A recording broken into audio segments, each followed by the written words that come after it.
Tem 74 anos, mas continua a ser um miúdo. Tem urgência de viver, de trabalhar, de partilhar. Em mais de 50 anos de carreira, já fez mais de meia centena de filmes. É o pai das novelas portuguesas, foi o primeiro a sonhar com a indústria da ficção, tem 7 vidas como os gatos. Já nasceu e renasceu dezenas de vezes, já caiu e já se levantou.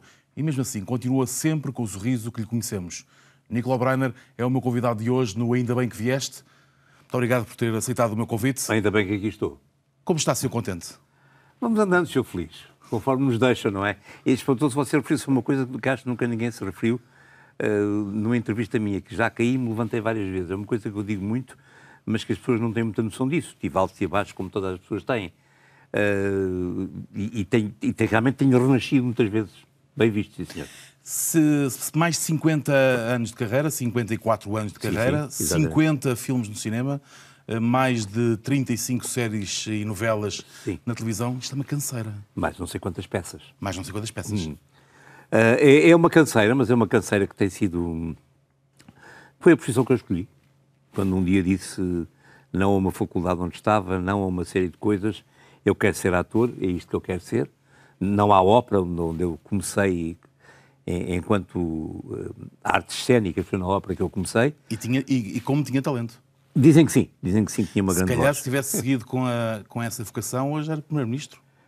Podia ser, como não? Como não? Passo Coelho é, portanto. Exatamente, portanto, podia ser perfeitamente. Olha, não me tinha lembrado disso. Também não me apetecia, digo desde já. Mas era uma carreira que podia abrir à minha frente. Mas disse não tudo isso e disse que queria ser ator, fui para o conservatório e até hoje, ia dizer nunca me arrependi, mas é mentira, várias vezes me arrependi. Em que momentos é que se arrependeu? Não sei, não posso precisar de nenhum. Várias vezes disse porquê. Às vezes é pouco gratificante, às vezes somos pouco reconhecidos, às vezes esta carreira tem altos e baixos estranhos. Hora de estar no topo... Não é isso que me assusta, francamente. Não me posso queixar disso, francamente não tenho. Não me posso queixar. As minhas grandezas, se houve algumas, e as minhas misérias, se houve também, foram só minhas e que ninguém tem a ver com nada com isso. Agora, às vezes aquela coisa de dizer não há muita escolha no nosso país. Eu acho que o nosso país é um país fantástico, não vivia noutro país que não fosse Portugal, não vivia noutra cidade que não fosse Lisboa. Adoro este país. Nós somos um povo espetacular que se reinventa nas desgraças que lhes acontecem e vão sair de sempre ao longo dos séculos. As chamadas janelas de oportunidade. Exatamente. Na nossa área é aquilo em que Portugal menos tem evoluído, no fundo. E isso é uma coisa que às vezes me dá aquela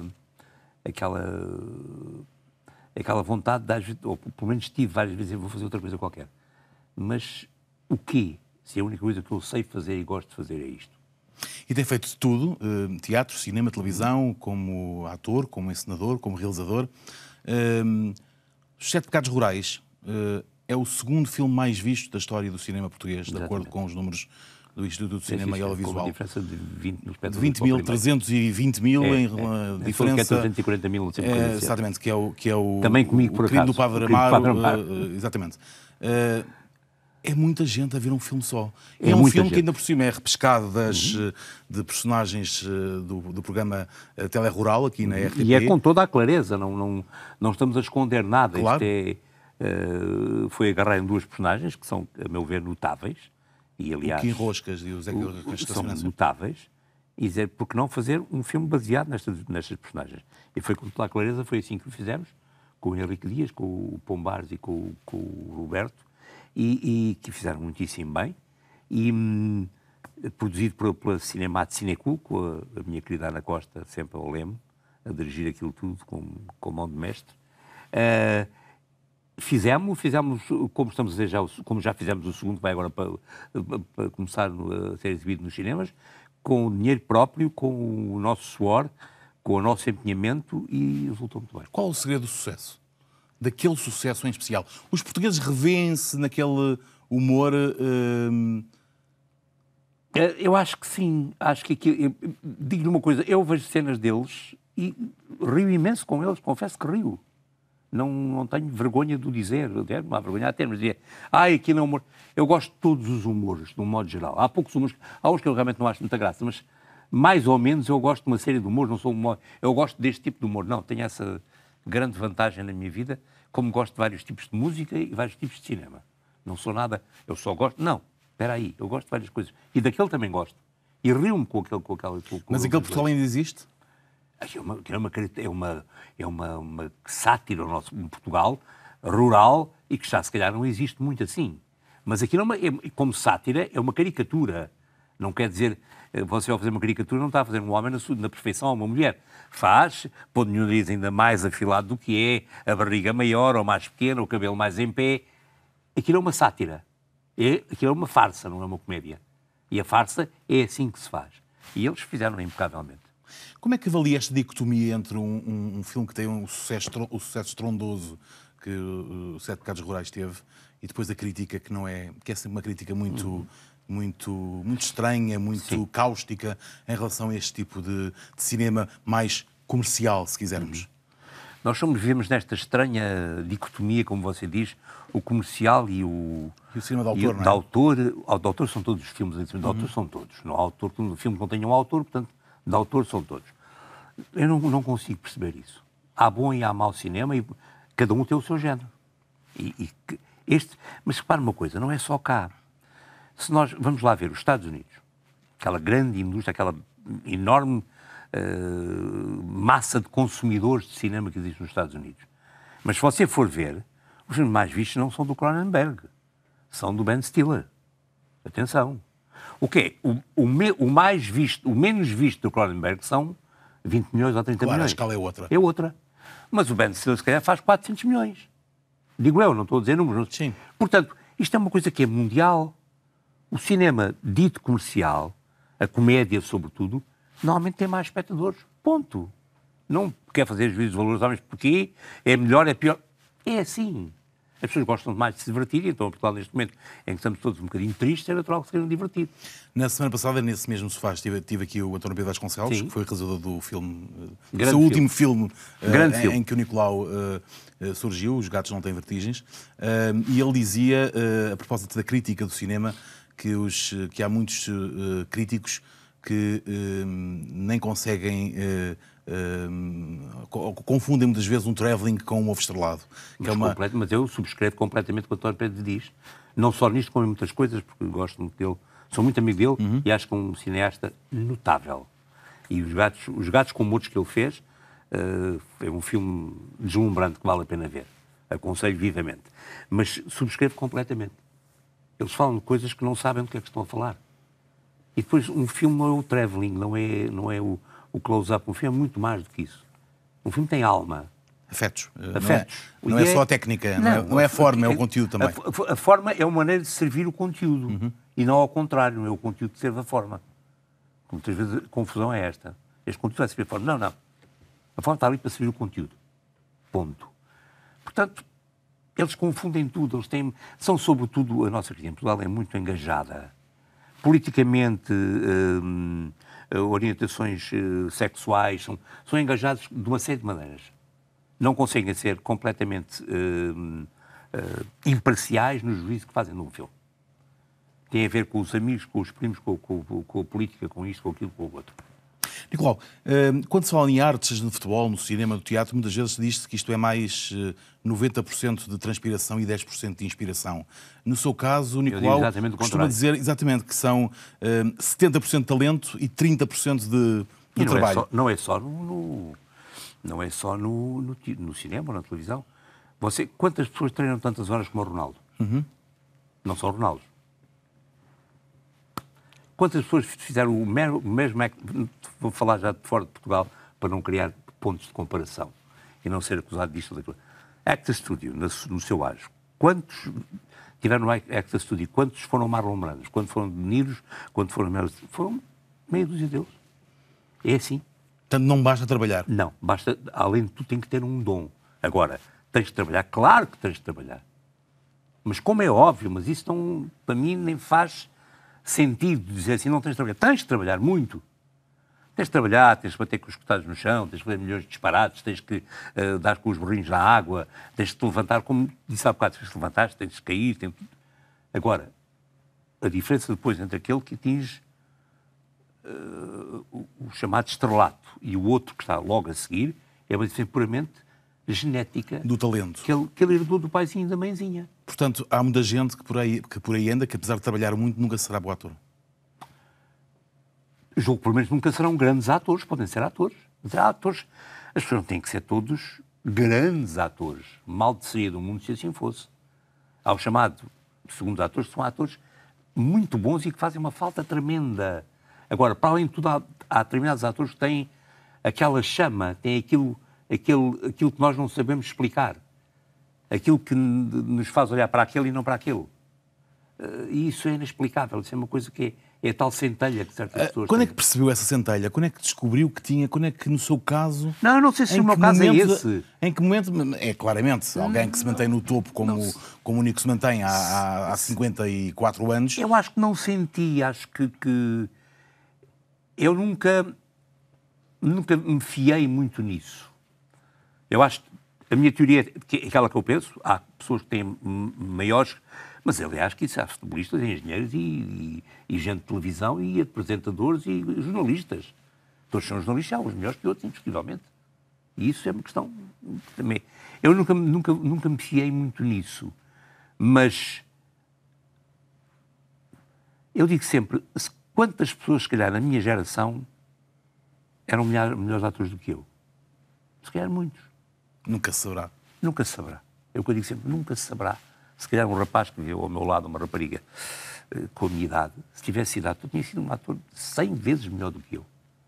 Se calhar dos atores da minha geração, eu cheguei, se calhar um bocadinho mais longe do que eles, porque tive sorte também. Estava no momento certo, na hora certa, com as pessoas certas. Isso é fundamental. Claro que é. Vou-lhe contar uma pequena história que eu conto sempre do Napoleão, quando lhe propunham um general para ser elevado ao generalato, um oficial para ser elevado ao generalato, e diziam que ele é um grande estratega, um homem muito valente, um homem muito inteligente, e ele perguntava, e tem sorte? É fundamental. É o momento em que você faz as coisas. É o momento em que você foi visto pela pessoa certa. Isto conta muito na nossa vida, na vida de todos nós. Portanto, eu tive a sorte, graças a Deus, sou católico, portanto, digo graças a Deus, de chegar àquilo que cheguei.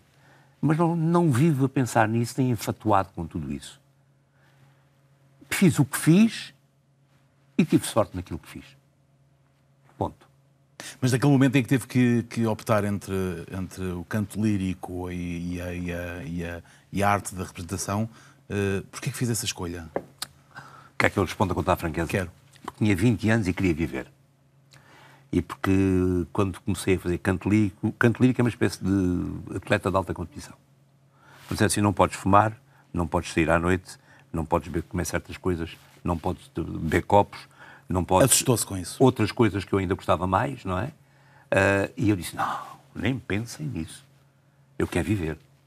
E fui para o conservatório como complemento da ópera, porque o meu pai, depois de me ter dito, era um homem muito inteligente, graças a Deus, depois de me ter tentado dissuadir de toda a maneira que eu fosse ator, quando viu que não era possível, disse, então pronto, então, cantor de ópera, então faça a coisa completa, então vais estudo de teatro, porque é uma arte cénica, faz parte.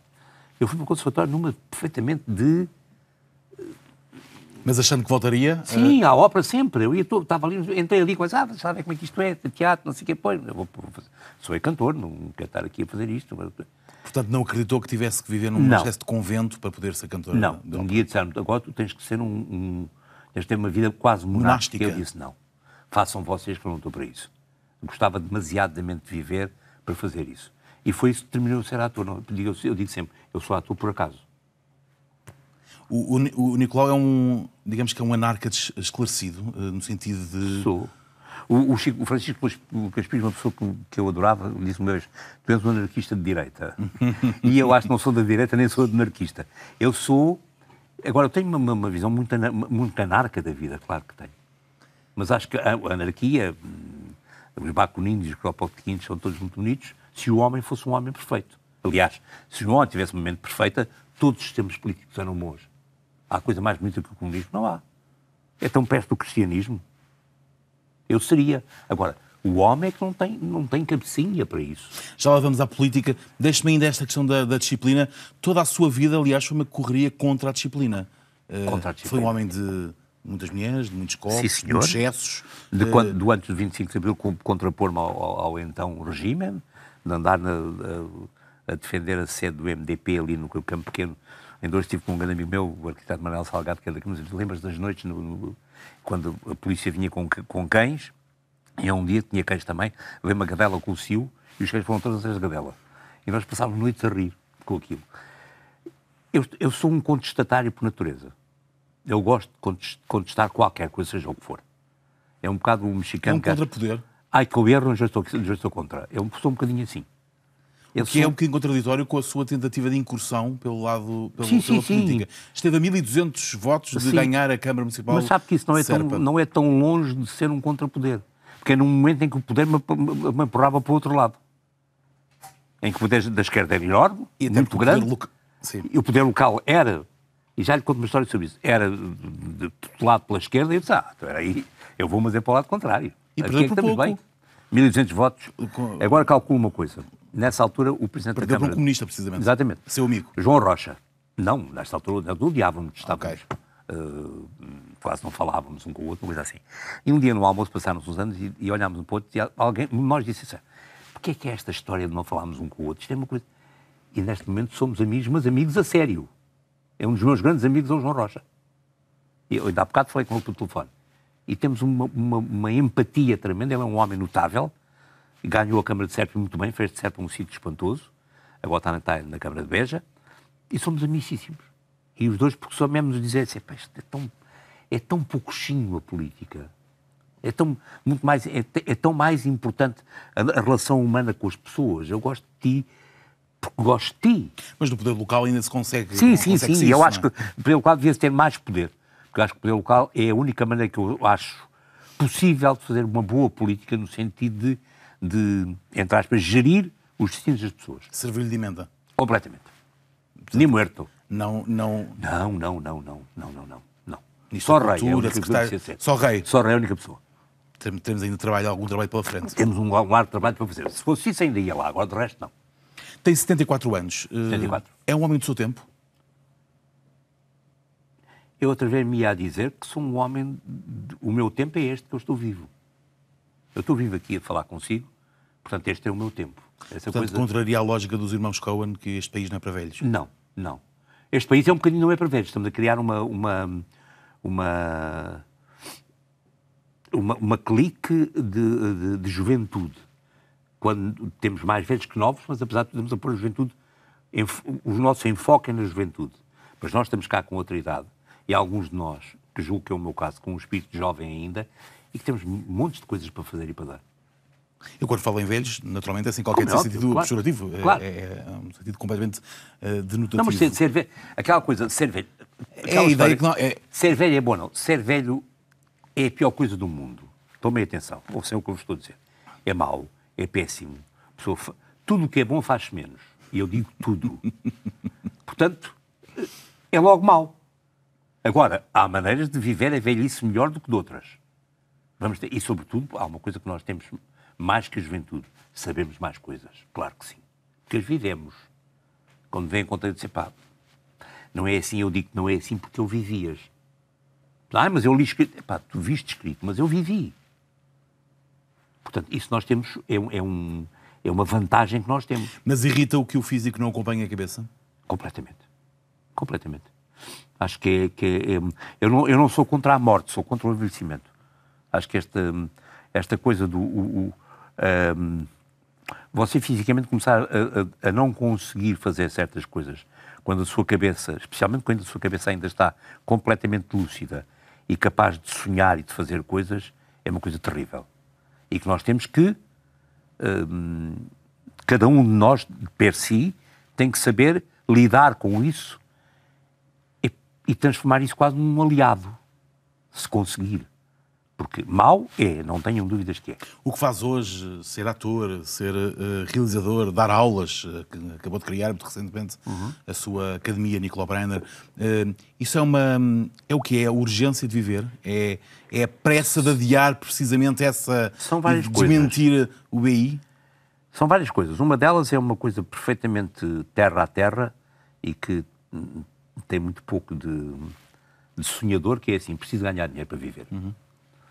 Não sou rico, não fiz fortuna, portanto eu tenho que ganhar dinheiro para viver. Tenho uma família grande, Gosto de viver confortavelmente, não ricamente, mas confortavelmente. Portanto, tenho coisa a trabalhar. Segundo, acho que tenho muitas coisas. Esta minha incursão pelo ensino, eu acho que é a vontade que eu tenho de deixar uma série de coisas, um legado daquilo que sei a pessoas que estão a começar agora. De partilhar, porque tenho teorias minhas sobre representação, sobre uma série de coisas, que eu não sei se estão certas ou estão erradas, são as minhas. E comigo dão resultado, e portanto eu tento partilhar e deixar isto às pessoas, a algumas pessoas das gerações vindouras. Uhum. Essa pressa de viver, o cancro acelerou essa pressa de viver? Sim. O cancro é uma coisa estranha. O cancro, o dizer a uma pessoa... O cancro é uma coisa estranha, é uma forma muito prosaica de colocar a coisa. Mas é assim, dizer a uma pessoa, você tem um cancro, é uma martelada na cabeça. A primeira coisa, o gajo abana e diz assim. Eu lembro perfeitamente, quando isto me aconteceu, foi a minha mulher que me foi dizer na praia, chegou ao pé de mim e começou, eu percebi que ela estava a chorar, disse o que é que se passa, e ela disse, você vai ficar zangado comigo, mas eu abri as suas análises. Você tem um cancro na próstata. A primeira coisa que eu pensei, acho que é comum a todos nós, é assim, quanto tempo vou viver? É a primeira pergunta. Para saber as linhas com que me cozo. Depois, graças a Deus, passou-se tudo muito bem, fui operado, tiraram uma próstata, graças a Deus, neste momento é uma coisa que está lá escondida, quietinha e não me chateia, não é? Agora, é uma sensação tremenda. E dá-nos, sobretudo, medo. Não é medo. Sabe que eu acho que não tenho medo da morte, eu tenho pena de deixar de viver. Que é diferente. Não é medo da morte, não. A morte, para mim, eu sou católico e isto ajuda-me a muitas coisas. E está um bocado resolvido na minha cabeça. Eu não vale a pena esconder, eu tenho uma grande admiração por si, já o escrevi publicamente e, portanto, não é surpresa nenhuma, nem parece que me fique particularmente mal dizê-lo aqui perante os nossos espectadores. Muito obrigado. Eu acho espantosa a forma como o Nicolau fala dessa sua experiência. Sim. E a forma desassombrada como falou disso e como rapidamente venceu esse fantasma. Acho que a maneira é falar dela. Nós temos que exorcizar as coisas, na verdade. Se começamos a esconder, torna-se um papão que anda atrás de nós, aqui uma coisa aqui, vou-te matar, vou-te matar. Se falarmos, é assim, isto acontece, isto é um facto, infelizmente, comum a muita gente na altura em que vivemos. A sensação é muito má, porque a palavra tem um peso tremendo. E depois percebi que, afinal, a coisa podia-se lutar contra, não é? No meu caso, a casa em que isso não é. Foi uma nova vida. Foi uma nova maneira de encarar a vida. Eu há bocadinho na introdução dizia que o Nicolau tem 7 vidas como os gatos. Já viveu e renasceu várias vezes. Esta foi mais uma vida? Foi mais uma.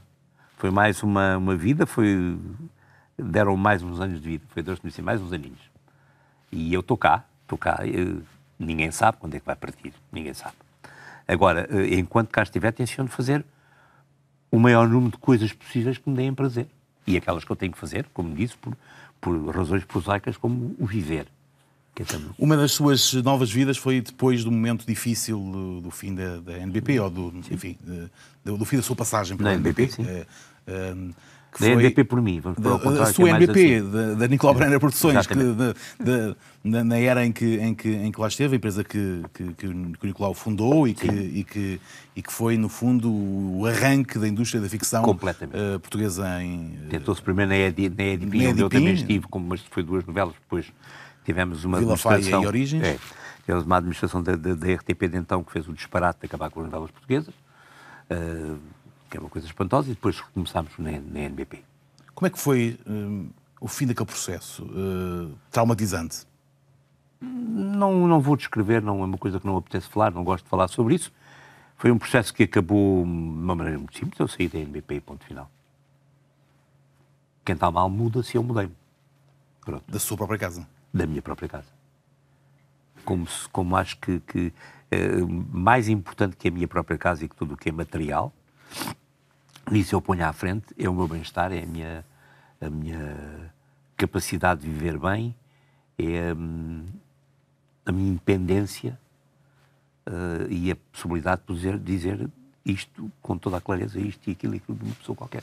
A televisão é isto, é a conversa, nós ficávamos seguramente... Olha, digo-lhe uma coisa, foi das boas conversas que eu tive até hoje, mesmo sem ser em televisão. Mas ainda podemos estragar tudo, que ainda faltam 5 minutos. Então vamos embora. Temos lá tentar estragar pela frente, exatamente. Falávamos das suas 7 vidas. A sua primeira vida é em Serpa. É uma infância feliz, abundante. Sim. E depois o primeiro revés, o primeiro momento de ruptura na sua vida, quando perdem... 9 anos é quando a minha família acaba de vender o resto das coisas que restavam. Na altura do meu avô havia muito para vender. Depois já havia menos, acabámos de vender tudo. E viemos para Lisboa, como pessoas normais. Meu pai era formado em História e em Filosofia. E veio fazer um colégio em Lisboa. E eu vim com os meus pais e vivi em Campo de Ourique como uma criança normal. Como é que aos 9 anos se faz essa mudança de chip entre uma criança que cresceu os seus primeiros 8 anos de vida com acesso a tudo e de repente, numa idade particularmente difícil, percebe que alguma coisa vai ter que mudar na sua vida? Eu acho que tive uma grande ajuda dos meus pais e do meu avô. Meu avô e a minha avó, nós vivemos todos juntos. Nós pronto, por regra, na nossa família não nos separávamos. Nem havia lares para terceira idade. As pessoas... É ali que se começava e que se acabava. E eu ainda sou assim. Sou completamente assim. Pelo menos é o que eu penso. Mas fui muito ajudado por eles. O meu pai teve uma grande conversa comigo, era um homem muito inteligente, como lhe digo. Uma conversa que me fez perceber exatamente tudo isso. Meu querido, isto é assim. Você teve esta infância. Mas vamos ter que mudar tudo isto porque a nossa vida mudou, nós não temos aquilo que tínhamos e agora eu tenho que ver do meu trabalho como professor e tudo vai ser diferente. E eu percebi perfeitamente. Talvez porque tinha uma família, eu tive uma grande sorte, tinha uma família, era filho único, era os meus avós, os meus pais e eu era muito amado, tinha essa grande sorte, não diga paparicado, não era paparicado. O meu avô não paparicava nada. O meu avô era um homem, assim, era um senhor da terra, completamente, os cavalos e os touros e não sei. E era de você não chora, você não se era completamente assim. Eu ainda hoje uso sempre álcool depois de fazer a barba, quando estava a fazer a barba, as primeiras vezes com 14 anos, e estava a pôr aftershave, meu avô entrou em casa e disse, o que é isso? Que mariquice é essa? Que mariquice é essa? Isso é para maricas, não ponha isso. Eu nunca mais pus. É uma coisa espantosa. Portanto, mas não era paparicado, mas era muito amado. E isso deu-me um conforto. E amado de maneira que no dia em que eu disse vou sair de casa, a minha mãe sim, porque a minha mãe era compreendida como todas as mães, mas não houve ranger de dentes. Houve quase, sim senhor, já tem 22 anos, está na idade de fazer a sua vida. Perfeito. Começou a sua vida, está a trabalhar, perfeito. Estamos mesmo no final. Costumam olhar para trás? Olho muito mais para a frente. Quando olha para trás, arrepende-se de alguma coisa? Faria alguma coisa de forma diferente? Sim, com certeza que sim. Não estou a lembrar agora de nada, mas há coisas que me arrependi. Arrependo 2 ou 3 vezes em que se calhar, feri pessoas. E isso é uma coisa, é uma mágoa que se tem, mas que não se pode voltar atrás. É assim, pronto. Aconteceu, foram circunstâncias, outras coisas. Arrependo de 2 ou 3 coisas que fiz profissionalmente, mas não... Coisas que se arrependeu porque não tinham a qualidade que achava que devia ter? Outras porque devia ter feito de outra maneira, outras 2 negócios que eu meti não me devia ter metido, porque não sei fazer ponto. Eu sou uma desgraça em negócios, sou um nabo total, como o meu avô também era, coitado. Por isso também ficou sem nada. Mas, de resto, não olho muito para trás. Olho muito mais para a frente. É um senhor contente, mas é um senhor feliz também. Sou um senhor contente, sou um senhor feliz, com uma família que eu gosto muito, com 3 filhas e 3 enteados, que são meus filhos também, e a minha mulher, a Mafalda, e pronto, é assim. Nicolau, gostei de vê-lo deste lado. É um prazer fantástico tê-lo à minha frente. Muito obrigado. Muito obrigado por ter vindo ao Ainda Bem que Vieste. Nicolau Breiner, assim passaram 30 minutos de uma vida cheia de sonhos, é verdade, de loucuras, de excessos, mas também de trabalho, de partilha de afetos. São estes, afinal, os segredos da vida. Na próxima semana, cá estaremos com um novo protagonista para mais uma conversa descontraída na RTP Informação. Até lá.